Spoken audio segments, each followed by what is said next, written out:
Okay. Hello. Good evening. And if you're there, can you just help me? I'm testing out the audio, so if you can hear me, if you can just type something in the chat, so that I know it's working.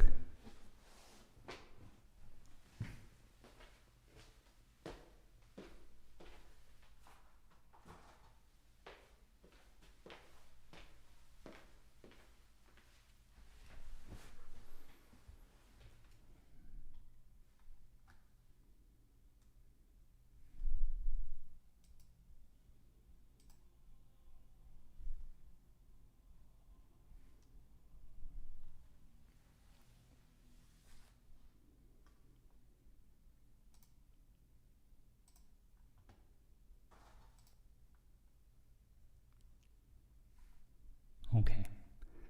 All right. Well,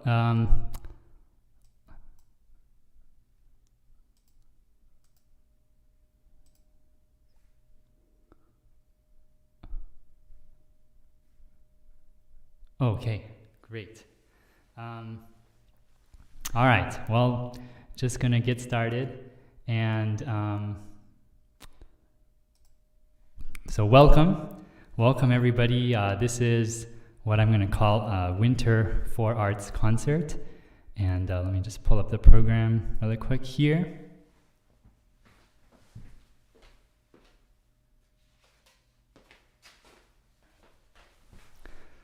So, got a lot of things, a lot of different things. We'll just kind of have a good time tonight, and I'm gonna go through these 4 arts. Okay, and this is what Forrest Kinney, so for those of you that don't know, Forrest Kinney was a piano educator and also the pianist for Bill Gates, and he believed in a very special philosophy of music, and which he calls the 4 arts. And a lot of today's musicians, we work on just interpreting, the art of interpreting, which is learning to play a piece of music as written. But he also promoted equally improvising, arranging, and composing, which I will play for you today. In his own words, the art of improvising can be compared to the art of speaking or conversing. The art of arranging is like telling a familiar story in your own way, or translating a story from one language to another, or one style of speaking to another. The art of composing is like writing an essay, poem, book, script, or play. And the art of interpreting is like reciting a script. It's similar to what an actor does on a stage. So I'm gonna just dive right into the art of improvising, and I put there 100% fresh. What does that mean? It means that literally every time I play something like this, I have no idea what I'm going to play. And every day I play it, it's very, very different. So I'm going to start with a winter image, and I want to just, take the time, if you can just write something in the chat. When I say a winter image, what comes to your mind? There are many things that could come to your mind, and I'll just, I'll play a little bit on some of the images that you write in the chat. And if you could just help me, I'm going to test out the audio here on the piano, and you can give me some quick feedback on that as well.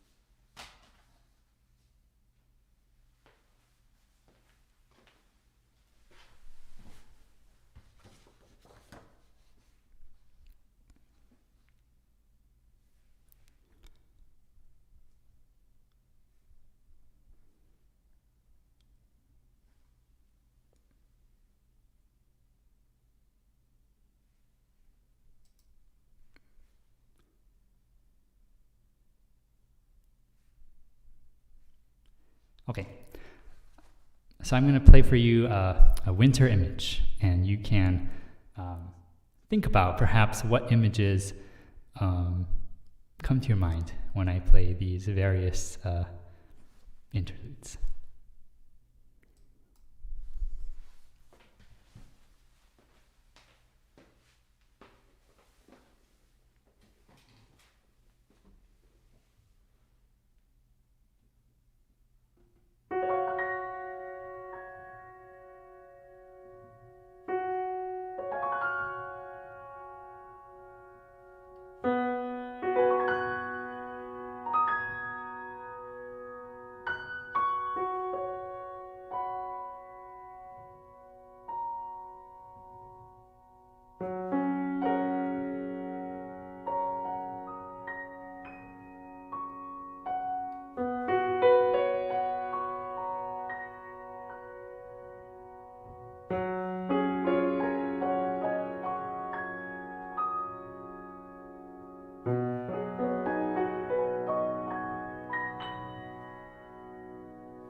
Okay, thank you.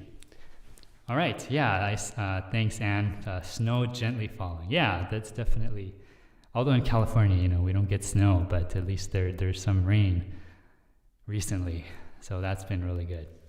Okay, next, I'm going to play what I've called an exploration in extended techniques. So this is something that I've just recently started playing around with, And when we think about piano, we think, okay, there are 88 keys, and so how can we play these 88 keys, to make some great music? But we're going to actually explore inside the piano where the strings are.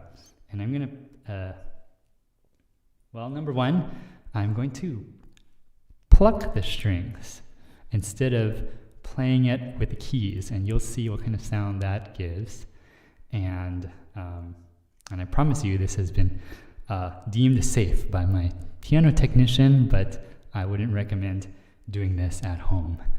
And also something called harmonics, which basically is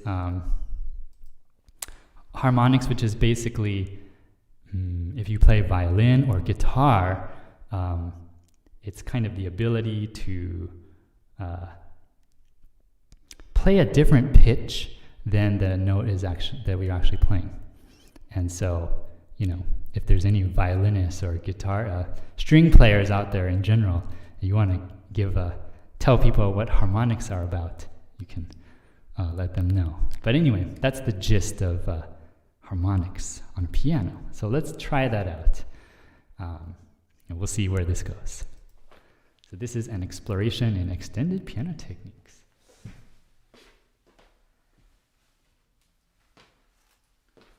Also, I have two props. I'm going to have a glove so that I don't actually touch the strings, and a little pick. So here goes.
Okay, thank you. Hopefully someday I'll figure out how to master that better, but it was too much fun that I was having. I just had to share it. And so that's harmonics, if you want to take a look at what that really means. The next piece I'm going to play is called For the Joy, and this is by Forrest Kinney. And so what does that mean? So basically he has this book called Create First, which is a whole bunch of short, like what he calls a pattern and a vacation. And basically, you start with just a 2 or 4 measure thing that you vamp and you repeat. And then when you feel like it, you can go to a vacation and play something different. And so I'm going to take this, and I'll play it for you in a bit. And it goes something like this.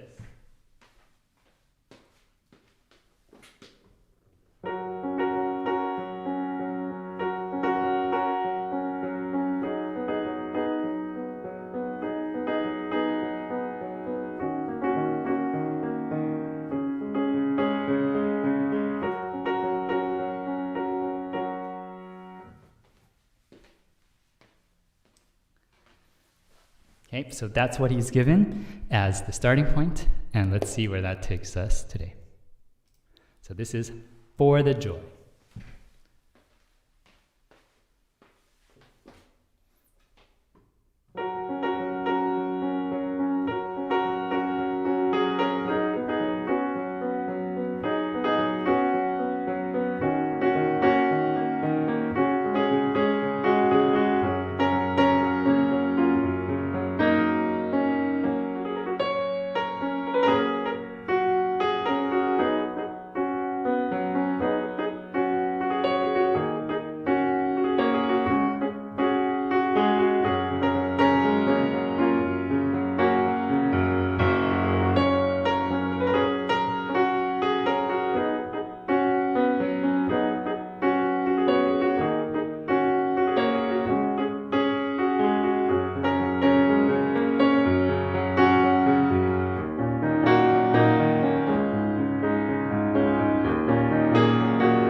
Okay, thank you. So that was for the joy. All right. So next we're going to go into the art of arranging, which is basically making your own version of a piece. In this case, I'll be playing, I guess I'll pull up the program here. I'll be playing some Christmas favorites. And the way I'm going to do this, well, O Holy Night, I'll start with O Holy Night, and then I'll go directly into the Green Sleeves and Carol of the Bells without coming back to say anything. What I'll do is play it kind of straightforward version, and then I'm going to play a what I call crunchy version, which is sort of, it's going to have interesting harmonies, and you can feel for yourself if it's interesting or perhaps too crunchy. But in O Holy Night, just a little bit of theory, I suppose, here. In O Holy Night, in the bass line, I'm going to try to move down the bass stepwise, and hopefully you'll see that in the O Holy Night, maybe midway through. And then with Green Sleeves and Carol of the Bells, those are two pieces for some of the rare minor Christmas pieces, but also it's sometimes played in a natural minor, or we might say Aeolian, and sometimes played in melodic minor. And so I may switch between those two, but main point being that they're both they're similar, and they kind of interweave. They can interweave nicely, which is why I've put them together. So anyway, this is O Holy Night, and then Green Sleeves and Carol of the Bells medley.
Okay, thank you.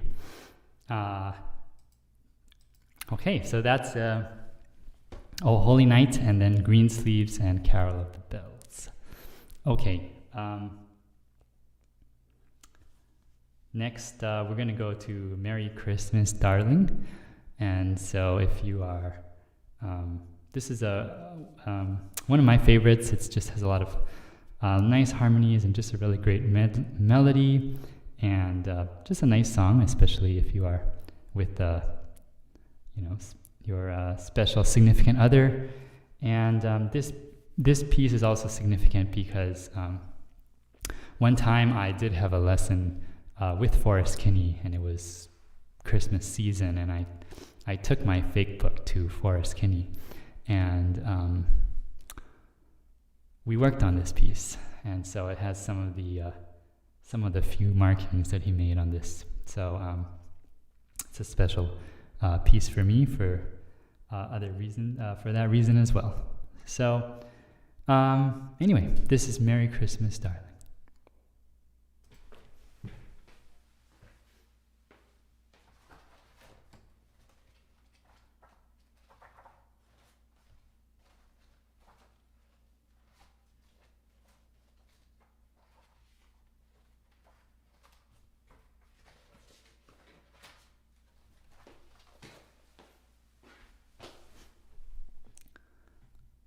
One thing I should probably mention is, what is a fake book?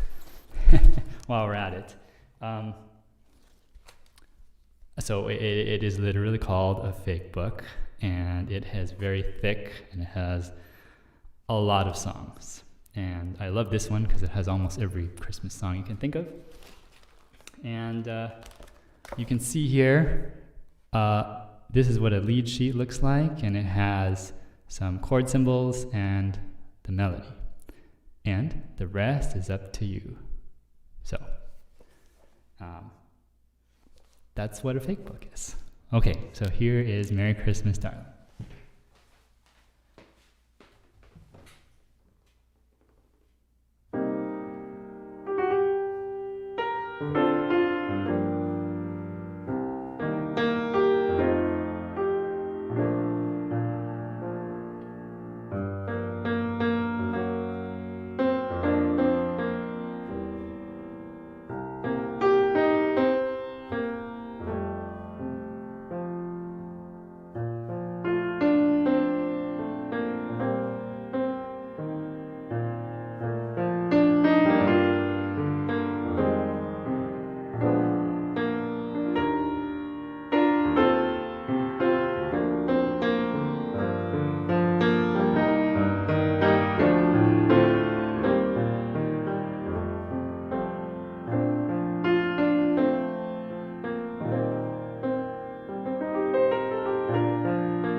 Okay, thank you. So that was Merry Christmas, Darling. And since we're halfway-ish through the program, I just thought I would say a quick hello to some of you I see in the... I can only see what shows up in the chat, so... Meryl, I think that's Valerie, and I don't know who Les is, but hello Les, and hi Deborah, and Anne, Lang, Mitch, Aaron, Datong, all right, Steph, Andrea, Vivian. So just wanted to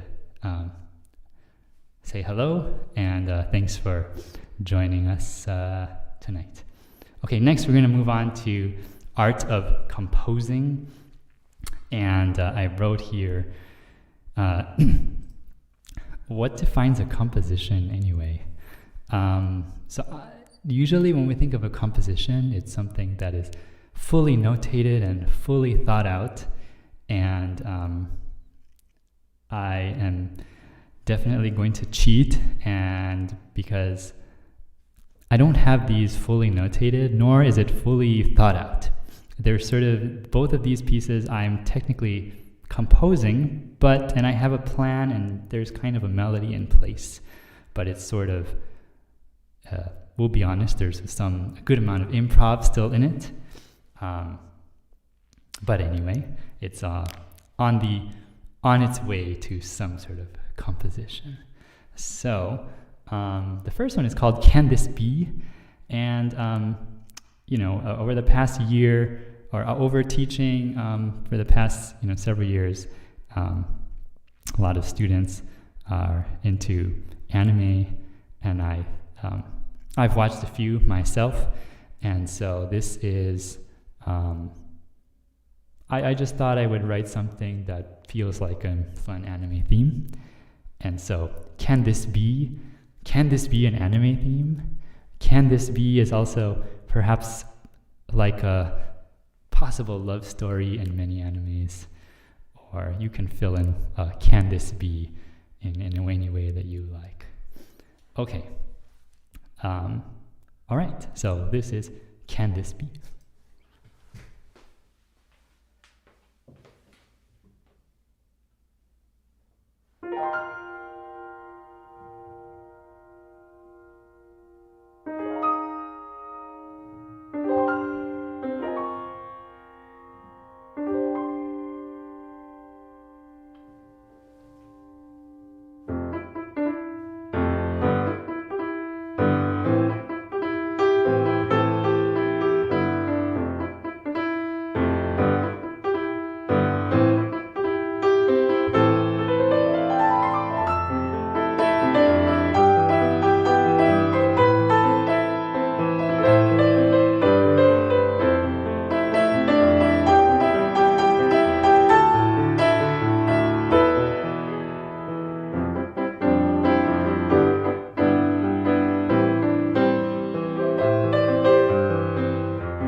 Okay, thank you. That's can this be?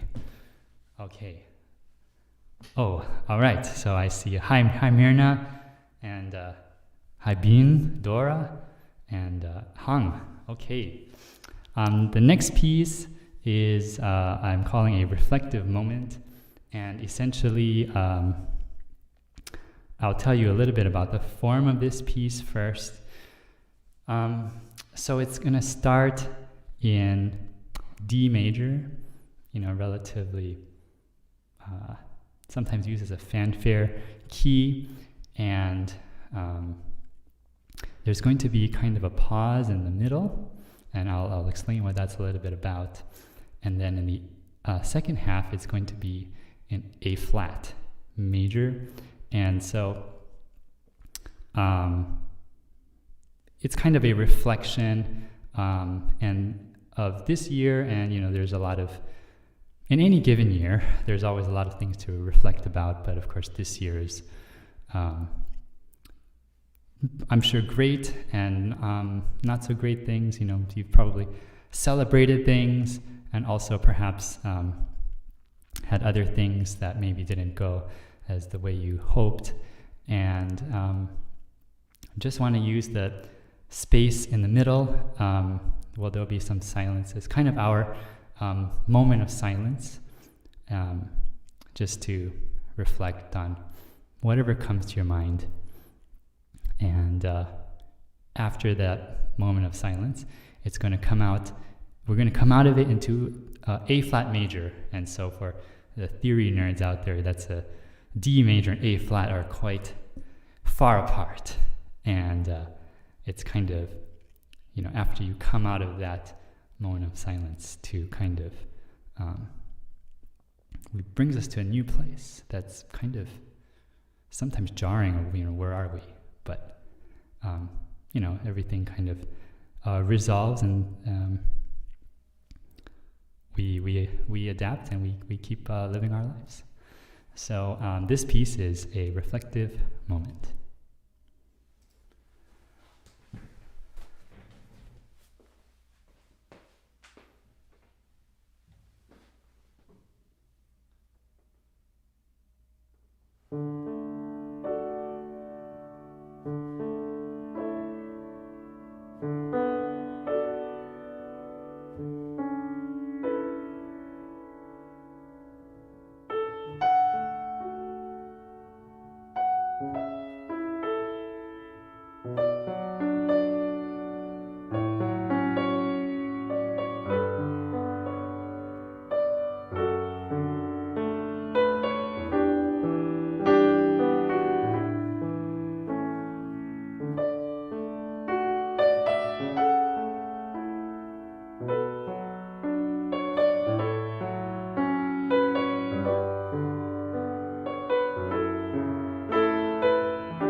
Okay, thank you. Okay, so that's we're gonna hop right into the last little section here, art of interpreting. And so this is, when we think of, that's what we as piano teachers teach a lot, right? To learn how to read music. And so that's obviously an important skill. And I've chosen a couple of pieces today. The first one is called Weaving by Connor Chi. And this is actually sort of a last-minute change because I discovered this not too long ago. And this is by a Navajo composer. And let's see here. I think here's my program notes for it, or his program notes for it. Let's see. So this is in his own words. The Navajo people are known for weaving beautiful rugs. It was said that spider women taught the Navajo people how to weave, and today they continue the tradition. For me, I have always been fascinated by the relationship between music and weaving. Crafting a well-balanced work while keeping an overall vision of a piece of art are things that I can certainly relate to as a pianist and composer. Not to mention the meticulous counting involved in weaving intricate patterns, which remind me of the care musicians must take with counting, yes, and executing complex rhythms in music. I have no doubt that the time I spent watching my grandmother weave rugs had a strong influence on my musical studies and the discipline I would later put into my own music. Okay, so this is Weaving and by Connor Chi.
Okay, thank you. So that was weaving. Hopefully you felt some of those patterns. Okay, and then the last piece that I'll play is Deep River. And although it's supposed to be a composition, it's also an arrangement coming from a set by Samuel Coleridge Taylor.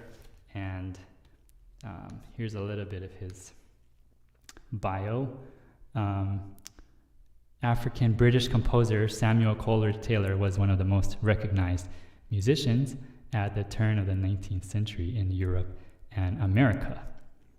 In his 24 Negro melodies for piano, Coleridge Taylor set African, West African, and African American melodies to folk songs to piano. And so this melody is very, there's a lot of depth to it. It's not fast, and there's sort of some turbulence in the middle. And also part of the text of this is, Deep river, my home is over Jordan. Deep river, Lord, I want to cross over into campground. So anyway, this is Deep River and by Samuel Coleridge Taylor.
Okay, thank you so much, and just want to say thank you again for joining today, and it was really great to see all of you. I see Amy. Hi, Amy, and yeah, thanks so much again, Myrna, and yeah, you should go check out her channel as well. And just have one last piece for you. Have yourself a merry little Christmas, because you should all have yourself a very merry Christmas and great holidays. Wishing you all the safest and healthiest holiday and going into the new year. So thank you again. This is Have Yourself a Merry Little Christmas.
Okay, thank you, and happy holidays, everyone.